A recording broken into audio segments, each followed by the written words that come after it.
ಒಡನೆ ಭಾರಿಸಿದವು ತಂತಾನೇ. ಒಡನೆ ಬಾರಿಸಿದವು ತಂತಾನೆ ಹಲವು ವಾದ್ಯಗಳು ಏಕಕಾಲದಲ್ಲಿ ಪ್ರತಿಧ್ವನಿಗೈವಂತೆ ಅವುಗಳ ದಿಗ್ದಿಗಂತದಲ್ಲಿ ನುಡಿದವು ವೀಣೆಗಳು ಇಂಪಾಗಿ ಕೊಳಲುಗಳು ಮಧುರವಾಗಿ ಹಾಡುತ್ತಿರೆ ಕಿನ್ನರಿಯರು ಅವುಗಳ ತಾಳವನ್ನನುಸರಿಸಿ ಮೈ ಮರೆಯುವಂದದಲ್ಲಿ ಭುವಿಯಲ್ಲಿ ಹೊಸ ಚೈತ್ರದ ಹೊಗರೇಳುವ ತೆರದಿ ನಾಟ್ಯವಾಡಲ ದೇವೇಂದ್ರನೋ ತಳೆದು ಸಹಸ್ರ ಬಾಹುಗಳನ್ನು ಚಲಿಸಿದ್ದವನ ಶ್ರೀ ಚಾರು ಚರಣಗಳು ವಿವಿಧ ವಿನ್ಯಾಸದಲ್ಲಿ ಭೂಮಿಯನ್ನು ಸೀಳುವಂತೆ ಚಲಿಸಿದ ವಾಕುಲ ಪರ್ವತಗಳು ತೃಣರಾಶಿಯಂತೆ ಉಕ್ಕುಕ್ಕಿ ಭೋರ್ಗರಯಿತಾ ಸಾಗರವು ನಭವು ಸ್ಪರ್ಶಿಸುವಂತೆ ನರ್ತಿಸಿರಲವನು ಕಲ್ಪವೃಕ್ಷವೇ ಜೀವ ತಳೆದಂತೆ ತೋರಿತವನ ರತ್ನ ಮುಕುಟದಿಂದ ಹೊರಚಿಮ್ಮುವ ಆ ಶಾಂತಿ ಕಿರಣಗಳು ಸಹಸ್ರ ಸೌಧಾಮಿನಿಗಳು ಹೊಳೆದಂತೆ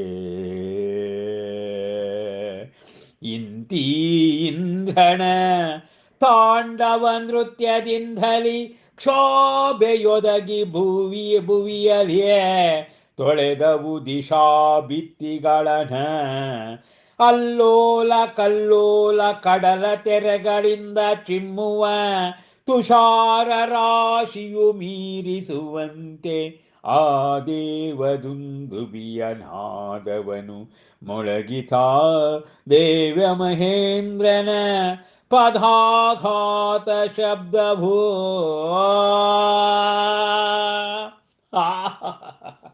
ದೇವೇಂದ್ರನ ಆ ಆನಂದ ನರ್ತನ ಜೈನಾಗಮದಲ್ಲಿ ಬರತಕ್ಕಂಥ ಅದ್ಭುತವಾದಂಥ ವರ್ಣನೆ. ಆ ಜನಸೇನಾಚಾರ್ಯರಿಂದ ಹಿಡಿದು ಆದಿಕವಿ ಪಂಪನ ತನಕ, ಮಹಾಕವಿ ಡಾಕ್ಟರ್ ಲತಾ ರಾಜಶೇಖರ ತನಕ ಅದನ್ನ ತಮ್ಮ ಸಾವಿರ ನಾಲಿಗೆಗಳಿಂದ ಬಣ್ಣಿಸಿದ್ದಾರೆ. ಹಬ್ಬಬ್ಬಬ್ಬಬ್ಬ. ಹೀಗೆ ಆ ಆ ದೇವೇಂದ್ರನ ಆನಂದ ನೃತ್ಯವನ್ನು ನೋಡಿ ಆಗಸದಿಂದ ಪುಷ್ಪವೃಷ್ಟಿಯಾಯ್ತಂತೆ. ನಕ್ಷತ್ರಗಳ ಮಾಲೆಯೇ ಆ ದೇವೇಂದ್ರನಿಗೆ ಹಾಕಲಾಯ್ತಂತೆ. ಇದ್ದಕ್ಕಿದ್ದ ಹಾಗೆ ಆ ವಾದ್ಯಗಳು ಆ ವಾದ್ಯಗಳು ಏಕಕಾಲದಲ್ಲಿ ಮೂಡಿ ಬಂದಿದೆ. ಅವುಗಳ ಪ್ರತಿಧ್ವನಿಯೂ ಕೂಡ ದಿಗ್ದಿಗಂತದಲ್ಲಿ ದಶ ದಿಕ್ಕುಗಳಲ್ಲೂ ಕೂಡ ಆ ವಾದ್ಯದ ರಣವ ಹಬ್ಬಿದೆಯಂತೆ.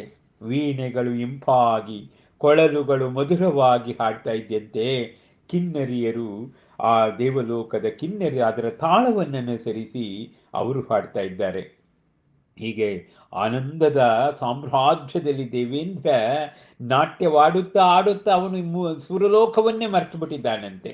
ಅಬ್ಬ, ಚೈತ್ರ ಹೊಗರೇಳುವ ತೆರೆದಿ ವಸಂತ ಮಾಸ ಬಂದಾಗ, ಚೈತ್ರ ಬಂದಾಗ ಹೇಗೆ ಚಿಗುರುಗಳು ಹೊಡುತ್ತೋ ಆ ರೀತಿ ಹೀಗೆ ನಾಟ್ಯವಾಡ್ತಾ ಇರ್ಬೇಕಾದ್ರೆ ದೇವೇಂದ್ರ ಇದ್ದಕ್ಕಿದ್ದ ಹಾಗೆ ತನ್ನ ಸಹಸ್ರ ಬಾಹುಗಳನ್ನ, ತನ್ನ ಸಾವಿರ ಆ ಬಾಹುಗಳನ್ನ ಪ್ರಯೋಗ ಮಾಡ್ತಾನಂತೆ.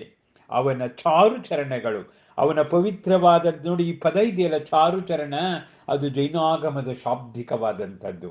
ನೋಡಿ ಅದನ್ನು ಮಹಾಕವಿ ಡಾಕ್ಟರ್ ತಾರಾಶೇಖರ್ ಅವರು ಕರಗತ ಮಾಡಿಕೊಂಡಿದ್ದಾರೆ. ವಿವಿಧ ವಿನ್ಯಾಸದಲ್ಲಿ ಅವನ ಕಾಲಿನ ಚಳಕ, ಅವನ ಸಹಸ್ರ ಬಾಹುಗಳ ಕೈ ಚಳಕ ಆ ನೃತ್ಯಕ್ಕೆ ಮೆರುಗನ್ನು ಕೊಡ್ತಾ ಇದ್ದಂತೆ. ಅಲ್ಲಿದ್ದಂಥ ಕುಲಪರ್ವತಗಳು, ಮಂದಾನೀರ ಅಲ್ಲಿದ್ದಂಥ ಕುಲಪರ್ವತಗಳೆಲ್ಲವೂ ಕೂಡ ಚಲಿಸ್ತಾ ಇದೆಯೇನೋ ಎನ್ನುವ ಭಾಸ. ಕುಲಪರ್ವತಗಳು ಇವನ ನಾಟ್ಯದ ಮುಂದೆ ತೃಣವಾಗೋಯ್ತಂತೆ. ಹೀಗೆ ಉಕ್ಕಿ ಉಕ್ಕುತ್ತಾ ಬೋರ್ಗರೆಯುವ ಸಾಗರವು ಕೂಡ, ಆ ಇವನ ಆನಂದ ನೃತ್ಯವನ್ನು ನೋಡಿ ಸಾಗರದ ಜಲರಾಶಿ ಆಕಾಶವನ್ನ ಮುಟ್ಬಿಡ್ತಂತೆ. ಅಬ್ಬಬ್ಬಬ್ಬಬ್ಬ, ಎಂಥ ವರ್ಣನೆಯಪ್ಪ ಇದು!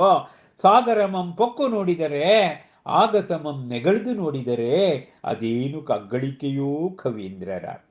ತನ್ನ ರತ್ನ ಮುಕುಟದಿಂದ ಹೊರಚಿಮ್ಮುವ ಶಾಂತಿ ಕಿರಣಗಳು ಸಹಸ್ರ ಸೌಧಾಮಿನಿಗಳ ಹೊಳೆದಂತೆ ಮಾಡ್ತಾ ಇದ್ದಾನಂತೆ ದೇವೇಂದ್ರ. ಹಬ್ಬ ನೋಡಿ, ಗರ್ಭಾವತರಣ ಕಲ್ಯಾಣ, ಜನ್ಮ ಕಲ್ಯಾಣ, ಎಲ್ಲ 5 ಕಲ್ಯಾಣಗಳಲ್ಲೂ ಬರ್ತಕ್ಕಂಥ ಇಂದ್ರ ಇಲ್ಲಿ ಪರಮ ಪಾವನನಾಗಿರ್ತಕ್ಕಂಥವನು. ನರರಿಗೆ ಈ ಕಲ್ಯಾಣದಲ್ಲಿ ಭಾಗವಹಿಸೋದಿಲ್ಲ, ಆ ನರೇಂದ್ರ ಇಲ್ಲಿ ಭಾಗವಹಿಸ್ತೇನೆ ಅನ್ನೋದನ್ನ ತಿಳ್ಕೊಬೇಕು. ಹಾಗಾದ್ರೆ ನರರು ಭಾಗವಹಿಸಬಾರ್ದಾ ಅನ್ನೋ ಪ್ರಶ್ನೆ ಇದು. ಭಾಗವಹಿಸ್ಬೋದು. ನಾವು ನರರು ಅಜೈನಾಗಮದಲ್ಲಿ ಇರ್ತಕ್ಕಂಥ ಶ್ರಾವಕ ಶ್ರಾವಕಿಯರು ಕೂಡ, ಅವರು ಕೂಡ ಈ ಪಂಚಕಲ್ಯಾಣ ಮಾಡುವ ಸಮಯದಲ್ಲಿ, ಪೂಜೆ ಮಾಡುವ ಸಮಯದಲ್ಲಿ ಅವು ದೇವಿಕೆ ಆಲ್ಸೋ ನರೇಂದ್ರ, ಅವರು ನಾವು ನರೇಂದ್ರರು, ನಾವು ಕೂಡ ಇಂದ್ರರು ಎನ್ನುವ ಇಂದ್ರರು ಎನ್ನುವ ಭಾವನೆಯಿಂದ ಪೂಜೆಯನ್ನ ಮಾಡ್ತಾರಂತೆ. ಈಗ ಮಾಡ್ತಾ ಇದ್ದಾರೆ ಎಲ್ಲರೂ ಕೂಡ ಲೋಕದಲ್ಲಿ. ಹಬ್ಬ ಈಗ ಇಂದ್ರನ ತಾಂಡವ ನೃತ್ಯದಿಂದ ಆ ಭುವಿಯ ಕ್ಷೋಭೆಗಳೆಲ್ಲವೂ ಕೂಡ ಹೇಳ್ತಾರೆ. ವೈದಿಕದಲ್ಲಿ ಹೇಳ್ತಾರೆ ಸಂಭವಾಮಿ ಯುಗೇಗೆ ಅಂತ. ಲೋಕ ಕೆಟ್ಟಾಗ ಅದನ್ನು ಶುದ್ಧ ಮಾಡಲಿಕ್ಕೆ ಪುಣ್ಯ ಪುರುಷನ ಅವತರಣ. ಹಾಗೆ ಇಲ್ಲೂ ಕೂಡ ಆ ಲೋಕದಲ್ಲಿ ಉಂಟಾದ ಕ್ಷೋಭೆಯನ್ನ ಎಲ್ಲ ತೊಳೆದಾಕ್ತಂತೆ ಇವನ ನರ್ತನ. ದಿಶಾ ಭಿತ್ತಿಗಳ ಅಲ್ಲೋಲ ಕಡಲ ತೆರೆಗಳು ಅದೊಂದು ತುಷಾರ ರೀತಿಯನ್ನ ಮೀರಿಸುವ ರೀತಿಯಲ್ಲಿ ದೇವದುಂದಿಬೆಯ ನಾದ ಮೊಳಗ್ತಾ ಇದ್ದಂತೆ. ಆ ದೇವ ಮಹೇಂದ್ರನ ಪದಾಘಾತ ಶಬ್ದವು, ಅವನ ಪಾದ ಆ ಭುವಿಗೆ ಸ್ಪರ್ಶವಾದ ತಕ್ಷಣ ಆ ಅದ್ಭುತವಾದಂಥ ಇದು ಆಗ್ತಾ ಇರ್ತಕ್ಕಂಥದ್ದನ್ನು ನಾವಿಲ್ಲಿ ಕಾಣ್ಬೋದು. ಅಬ್ಬಬ್ಬಬ್ಬ, ಎಂತಹ ವರ್ಣನೆ! ನಮಸ್ಕಾರ.